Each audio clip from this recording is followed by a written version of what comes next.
Você sabe como terminou a história de um dos maiores fundadores do cristianismo, Paulo, o perseguidor que se tornou missionário, o homem que enfrentou prisões, naufrágios e perseguições para levar a mensagem de Jesus.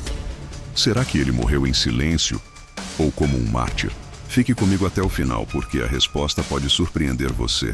Paulo de Tarso foi o grande responsável por levar o evangelho para fora das fronteiras judaicas. Suas cartas moldaram a fé cristã. Sua coragem inspirou gerações. E sua vida foi um testemunho vivo de que ninguém está fora do alcance da graça de Deus. Mas há um detalhe curioso. Quando abrimos o livro de Atos dos Apóstolos, não encontramos o desfecho de sua história. O texto termina de maneira aberta, quase enigmática. Atos registra Paulo em Roma, preso, mas pregando com liberdade. Ele está em prisão domiciliar, recebendo visitantes, ensinando a palavra.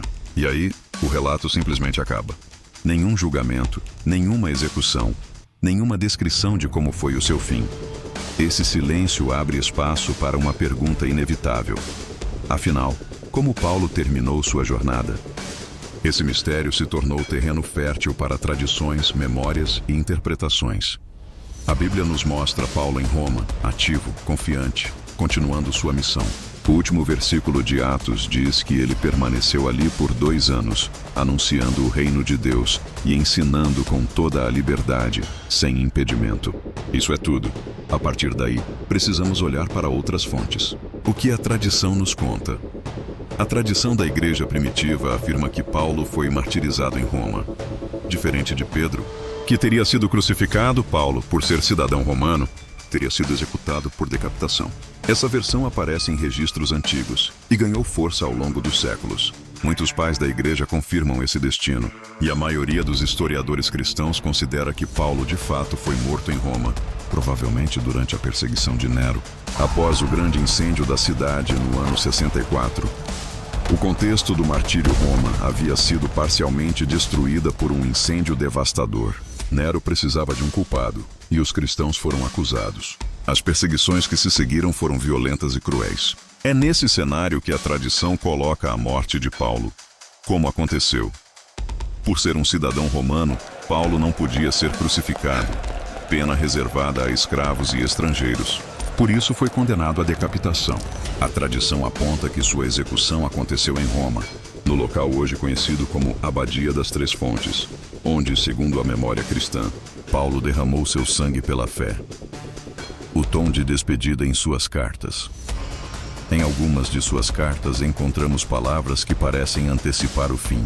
Em Filipenses, mesmo preso, ele fala sobre alegria e confiança em Cristo, como alguém que já está pronto para partir se necessário. E em 2 Timóteo, considerada por muitos como sua última carta, ele escreve: "Combati o bom combate, terminei a carreira, guardei a fé." Essas palavras soam como o coração de um homem que sabia que seu fim estava próximo. Por que Atos silencia sobre isso?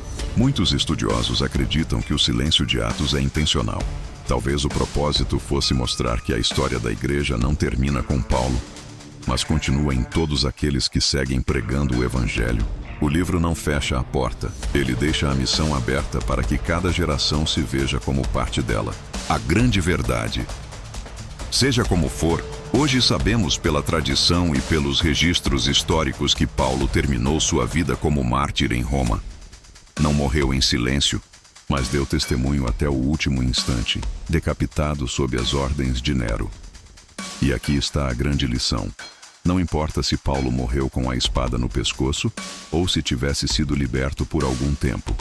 O que realmente importa é que ele viveu toda a sua vida como alguém entregue a Cristo. Ele mesmo escreveu: "Para mim, o viver é Cristo e o morrer é ganho." Ou seja, sua vida inteira foi uma oferta ao Evangelho. Isso nos faz refletir. Como estamos vivendo hoje? Estamos combatendo o bom combate? Estamos guardando a fé? Paulo não deixou apenas cartas. Ele deixou um legado de coragem, de entrega e de esperança que ultrapassa os detalhes do seu fim. Agora, eu quero saber a sua opinião.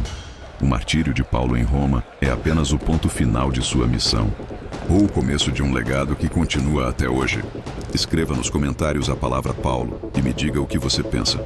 Eu vou ler e responder alguns de vocês. E antes de encerrar, quero deixar um desafio. Leia o final de Atos, leia Filipenses, leia 2 Timóteo. Observe o tom, as palavras, a confiança.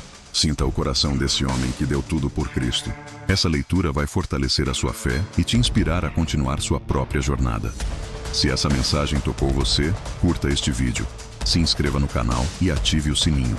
Isso me ajuda a trazer mais conteúdos bíblicos profundos. E compartilhe com alguém que precisa ouvir essa história. O legado de Paulo não terminou em Roma. Ele continua vivo na vida de cada cristão que decide viver com coragem e fé.